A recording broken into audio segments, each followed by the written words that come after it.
welcome to Creation Watch.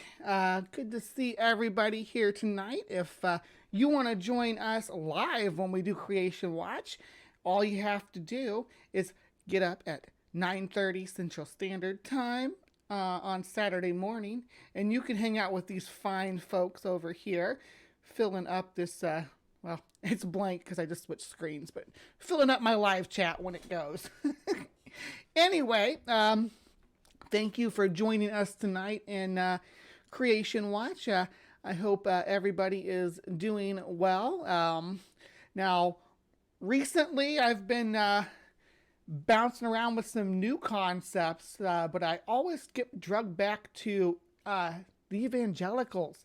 I guess it's because I'm in the U.S., and evangelicals are who impact my life the most because they're the ones pushing legislation in my country.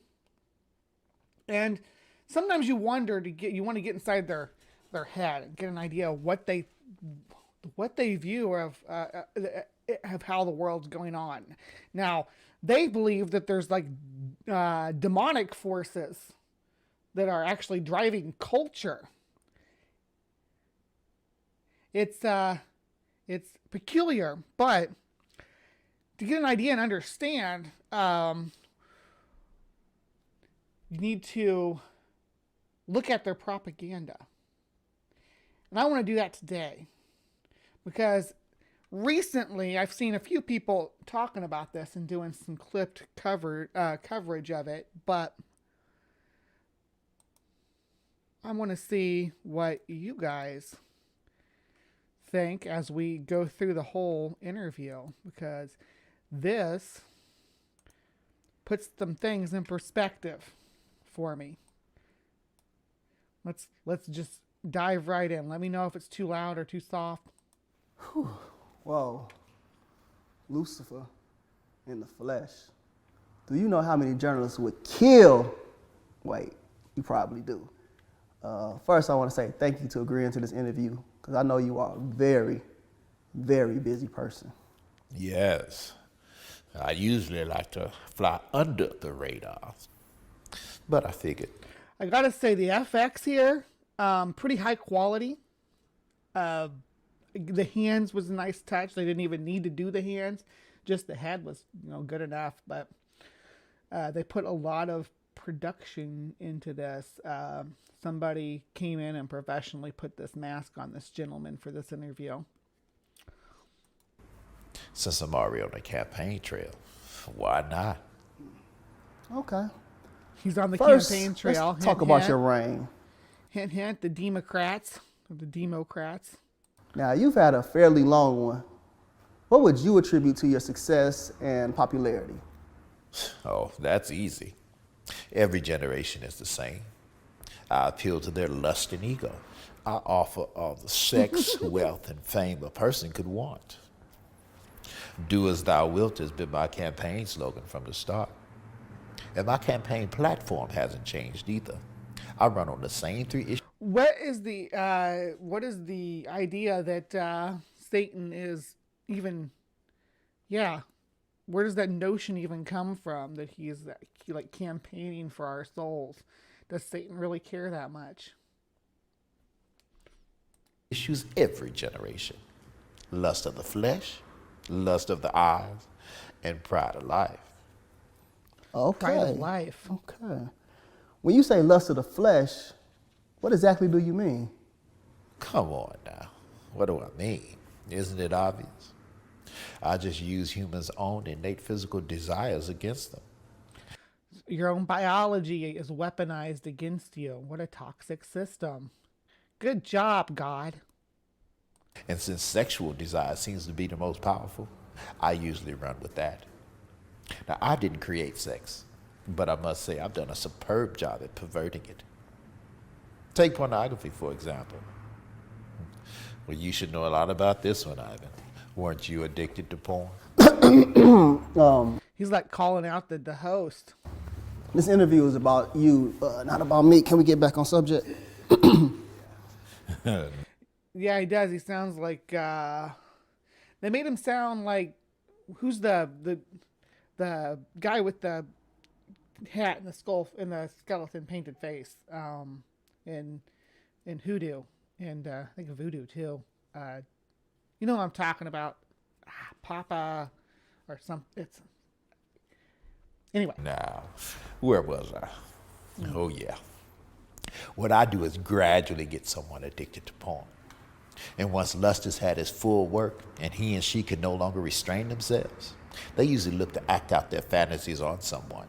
And sometimes that someone is a child.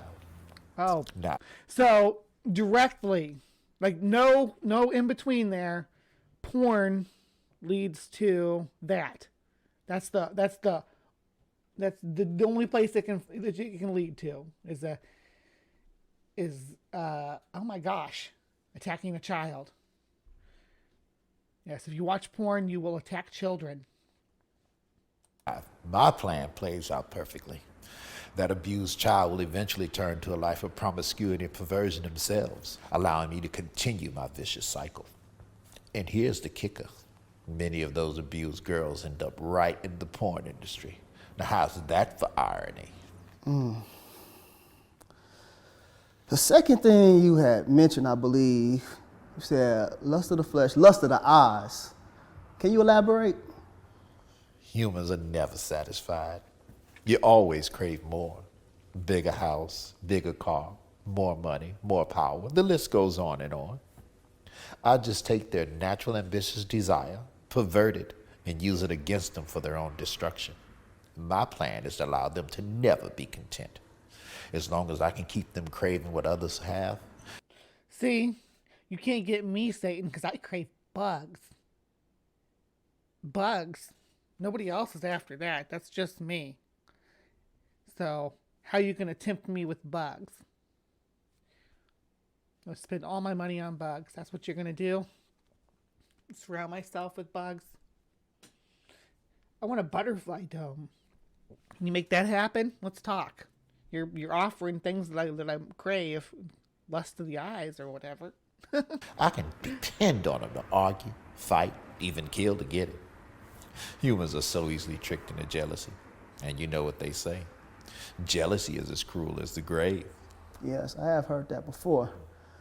The last thing you had mentioned. They have a hard time. See, evangelicals have a hard time with the pro-capitalism and anti-greed thing because like never being content with material gains because they have to. They're benefactors. They're the people, the voting bloc that they appeal to. Because with the Republican Party being evangelical, they have to promote capitalism, but also allow for evangelicism where greed is a bad thing, where craving material gain is satanic. So it's bizarre. Was, I believe, Pride of Life. Now, how does this fit into your campaign platform? Humans are always on a quest for knowledge. I trick the first humans to seek carnal knowledge over godly wisdom. The seeking knowledge is bad. That's satanic. Satan is, if you pick up a book to learn, ooh, you're walking with the devil. And it's worked like a charm every generation since. With more knowledge comes more pride. And you know pride is my specialty. And since humans don't like to keep God in their wisdom, I'm able to seduce them with all types of things to help puff up their ego. Lately, fame has been my biggest seller. Who doesn't? Yeah, Jesus was the communist and then Lucifer was the capitalist, right? Lust and greed and all that. Because all those things drive capitalism. Lust, greed, pride, all of these drive capitalism. Capitalism is basically the end result of the alleged sins. Gluttony, all of these things. Like you watch TV, look at the commercials that are on there. You got sexy people on commercials. You got delicious looking food. You got luxurious life. You got products that you wish you could have in your home. Those are the sins that Satan's pushing, and then Jesus is like, nah, material stuff sucks. And then the Republicans got to try to they got to try to balance that in their life. We got to be pro-capitalism. doesn't like attention, Cringe, yes. feeling more important than the next Cringe. person. Once I make them famous, I can really use them to promote my agenda. With their help, I've convinced half of the world to not only accept sin, but to celebrate it. Do you know what has been my most enjoyable pride campaign to date? No, what? Oh, well, my gay pride campaign. Gay pride, guys. Yeah. Jesus was basically Bernie Sanders and James Randi doing magic tricks.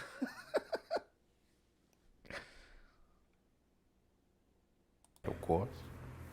Not only do I get the chance to promote your own self-destruction, I get to use God's logo, the rainbow, to do it.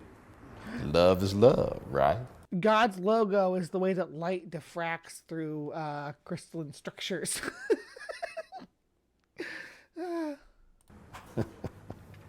My plan not only prevents you worthless humans from reproducing, it distorts the gender roles and allows me to bring all types of chaos and confusion upon your pathetic.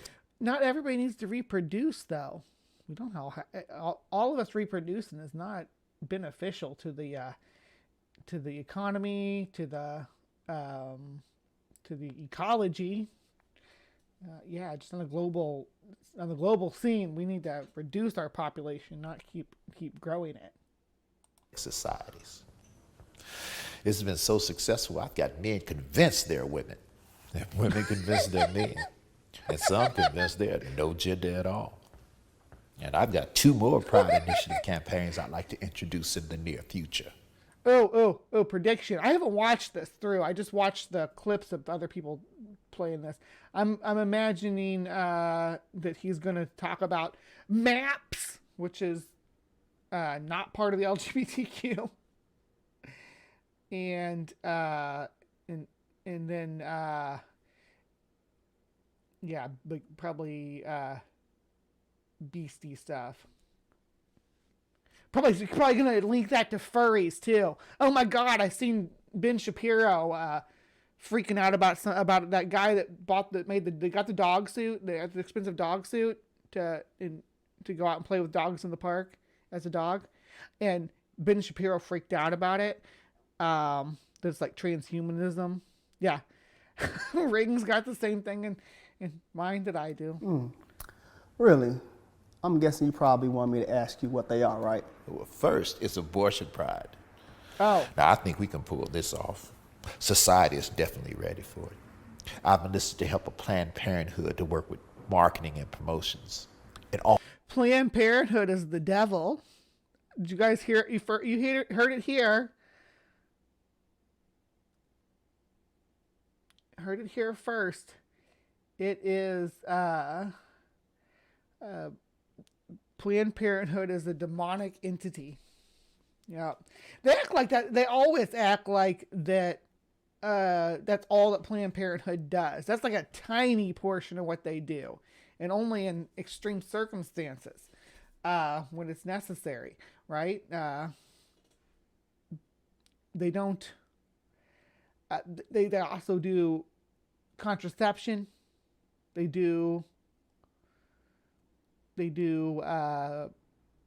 health care courses and also child care, breast exams, you name it. They do vaginal exams. They're important part of our society. The abortion stuff, again, it's when they take it seriously. It's not, they're not like, oh, hop up on the table, snip, snip, there you go. There's counseling involved. There's consultations. There's so much that goes into it that they offer beyond just abortions. It's ridiculous, and they just want to defund the whole thing. All we'll have to do is silence the so-called abolitionists and pro-lifers, because the rest of the church doesn't seem to care. And second is pedophilia pride. Ew. Now, society might not be ready for this one just yet, so we'll hold off. I need to desensitize them a little more before we introduce it. Okay. Let's change gears for a minute and talk about policy. I was right about one of them. But yeah, I didn't expect the abortion one, honestly. But yeah. Some may consider your policies destructive, dangerous even. What would be your response to that? What would you say to your detractors? All of my policies are aimed to do one of three things: either steal, kill, or destroy. And if it's not doing one or all three of those things, then it's not in my agenda, and I'm not promoting it. Okay. I'm happy you said that. It seems as if you promote your agenda. He's like talking that he's in charge of the church, then I guess. Yeah, that's always a given. Is the map crap. I don't they can't sit with us. No. That's not a thing that's going to happen. But the abortion thing, I don't know if you should be, if anybody's ever proud of an abortion. Most people that I've ever talked to that had an abortion don't like to talk about it because it's emotionally charged for them. It's not something they just did on a whim, right? So it's yeah. Morning, Vandy. Morning, Ryan. Good to see you guys. Differently to different ethnicities. If so, why? Of course, I'd be a fool not to. Take black people, for instance. As a people, they're super spiritual, so I can't really convince them that there is no God.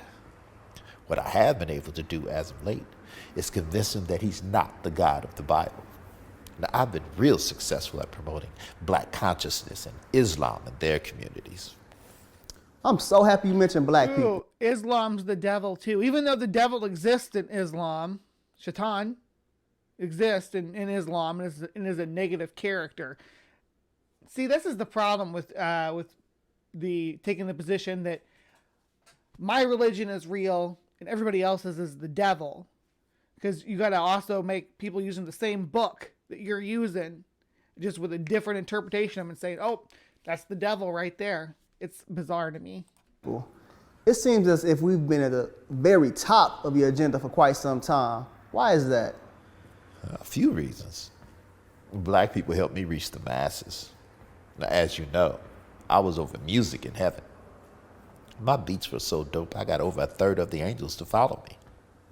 And once I got here to the earth, I needed artists and entertainers to help me promote my message here. This is the same thing that Real Gospel's Chops. What's his name? Can't remember his name.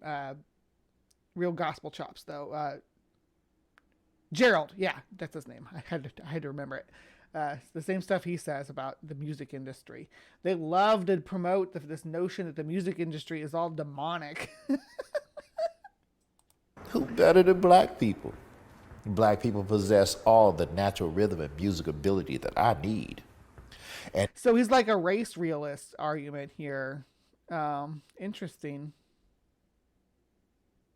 It's easy for me to influence them with money since so many of them grew up without it. Another reason I target black people is because they're strong mentally and physically. If black men were to ever find their identity in Christ, I'd be in trouble. So I try my best to destroy the black family structure and keep black men away from his family and the church. Drugs and incarceration. With the legal system, with a crooked legal system, is Satan going to take responsibility for the inequity of our court systems, of our judicial branch? Is he going to take accountability? Are a couple of my more popular means. Without the head of the household present, I can become the head and influence the children without too much resistance. So you mean to tell me that your policies are intentionally racist against black people? Racist? This has got to be the best law I've ever come up with. Now, I can't believe that humans still believe they're different races. But to answer your question, yes. It has always been my policy to talk. Well, that's pretty base to say that, yeah, about the different races. But races are as real as money and gender and all these other socially constructed things that we have erected. So to deny, I mean, you can deny civilization itself is a construct, right? Our structure of societies and cultures and all this stuff is real as race. These things exist. They're not always great. Most of them are historically held over, especially the race stuff, because as we move in more and more forward, you're getting people groups are totally mixed now. It's nothing. Nothing's barely anything anyway is held over from like a period. There's hardly any uncontacted people. And once they're contacted, that admixture starts, because that's the first thing that Europeans want to do when they find a new group of people is make babies with them, I guess. But yeah, it reminds me of that Jay and Silent Bob joke where he's like, "I'm gonna be the first person to find a new race of aliens," and fuck it. See homeboy there? He fucked a Martian one time. Yeah. Jay says, I should have got a clip of that. Target and isolate a group of people. And out of all my strategies, this skin color thing has worked the best. I definitely want to keep white people and black people separated. Dude, it's just how far our ancestors lived from the equator for skin color. That's it. That's all. As long as I can keep black people bitter and white people offended, I'm good. Hopefully black people will never forgive. That way I can continue to use them. Forgive? My question is, what role, if any, does Well, someone has to apologize before well, actually, they don't have to apologize, because you can offer forgiveness without an apology. But just expect people to forgive centuries of torture and torment, just on grace alone. your administration play in this black on black crime epidemic? Well, as great as my administration is, we can't take all the credit for this. In pop culture, yeah, Aunt Jer, aliens, races are inner, yeah. Like, look at Star Trek, Star Wars, and Avatar. Black people help us tremendously. By aborting so many of their babies, they allow us to bring death to their communities. As the Bible says, they sow the wind and reap a whirlwind. When implementing all of these policies, do you ever face any resistance or pushback? And if so, from who? One group in particular try to oppose every policy I try to implement. I would be so much further along in my agenda if it wasn't for them. Really? So what group is that? Those pesky, born-again Jesus followers. They're a real thorn in my side. Every generation, they come together and try to dismantle one of my signature policies. Now, I've convinced half of the world that Jesus didn't exist and the other half that he wasn't divine. Well, I don't know how many people, I don't know if I'd say that half the world are mythicists. I think probably more than half the world believe he wasn't divine, though. Almost certainly. To a lot of people, he's like, no matter what their belief system, he's like can be considered a revered character, even if they're like, I know that even Islam, which you personally pointed out, they hold Jesus in high regard, and I know certain Buddhist and Shinto and even Hindi groups regard Jesus fondly as a historical figure. I mean, it's kind of like Buddha. Yeah, Buddha is regarded fondly among other belief systems too. So, yeah. But I can't seem to convince them. They see people aren't anti-Jesus. Just understand that. Jesus seemed. I mean, there was some stuff that he did in some of the books that in some of the retellings that was kind of cringy. But for the most part, he seems like he was like trying to promote equity and caring for your fellow man. I don't know how well those things hold up because there were a lot of archaic notions tied to it, but I assume he was pretty progressive for his day. So people aren't like against that aggressive prophets. They're against the people who have warped it into this death cult, where you literally put on a rubber mask and pretend to be the enemy of Jesus because you have to be persecuted when you're not. Most people are like, Jesus is cool, just don't be proselytizing to my kids and stuff, things like that. Or don't be trying to legislate your religion. Don't trying to put your 10 commandments in my kids' school. Seem hell-bent on telling everybody about him and spreading his message. And some of them believe he's coming to unseat me in this generation. Crazy, huh? I'll tell you, those idiots are really messing with my legacy. So, Lucifer, how does that make you feel when us idiots say that Jesus possibly could be coming back in this generation to unseat you? And y'all been saying that for centuries. I just use it as motivation to get as much of my agenda pushed through and deceive as many people as possible before he returns. I think I've done pretty well. My record speaks for itself. About 150,000 people die each day, and most of them don't know Jesus. 150,000 people. I think most people, like I said, most people everywhere know, because that's who comes first when we discover a new place. The missionaries, and they enslave the new people, enslave them and they convert them to their religion, right?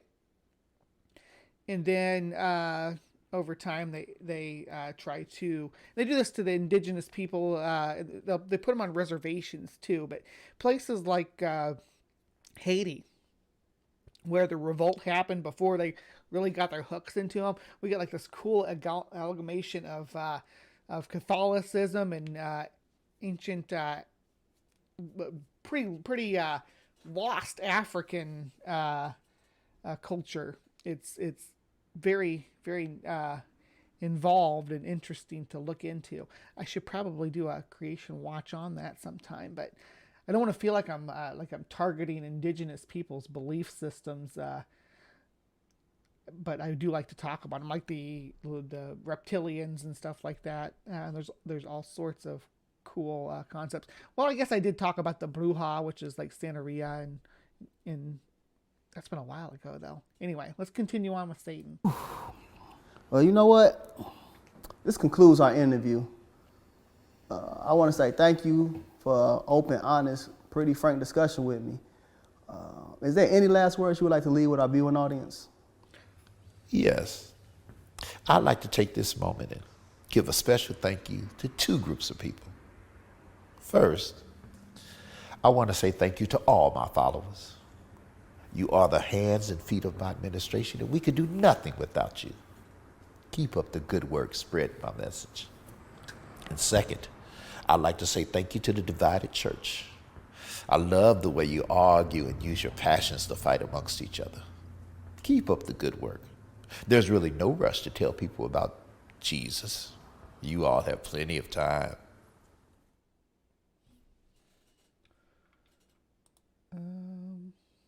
It's just scripture. The war broke out in heaven. Michael and his angels fought against the dragon, and the dragon and his angels fought back. But he was not strong enough, and they lost their place in heaven. The great dragon was hurled down, the ancient serpent called the devil, or Satan, who led the whole world astray. He was hurled to the earth, and his angels with him.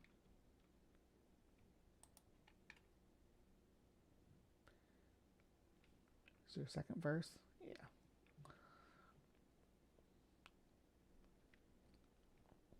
Then I heard a loud voice in heaven say, "Now I have come, the salvation and the power and the kingdom of our God and the authority of his Messiah. For the accuser of our brothers and sisters who accuses them before our God day and night has been hurled down.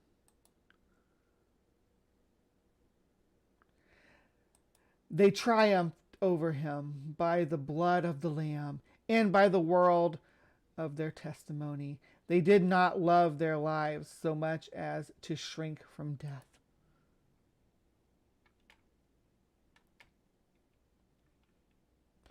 Therefore rejoice, your heavens, and you dwell in them. But woe to the earth and the sea, because the devil has gone down. Oh, that went too fast for me to finish reading it. All right. Nifty, nifty. All right, so that was... moved a little too fast there. That was a bit of Creation Watch, an interview with the devil, as seen through a Christian lens, I guess. They're trying to proselytize by putting someone in expensive FX makeup and putting them in front of a camera where they talk to an evangelical interviewer. Fun. All right. So that concludes Creation Watch for this evening. Thank you for dropping in. Please remember to be kind, take care, and we will see you next time. You know, sometimes I wish I did a little more with my life instead of hanging out in front of places selling weed and shit. Like maybe be an animal doctor. Why not me? I like seals and shit. Or maybe an astronaut. Yeah. Like be the first motherfucker to see a new galaxy or find a new alien life form. And fuck it. And people be like, there he goes. Homeboy fucked a Martian once.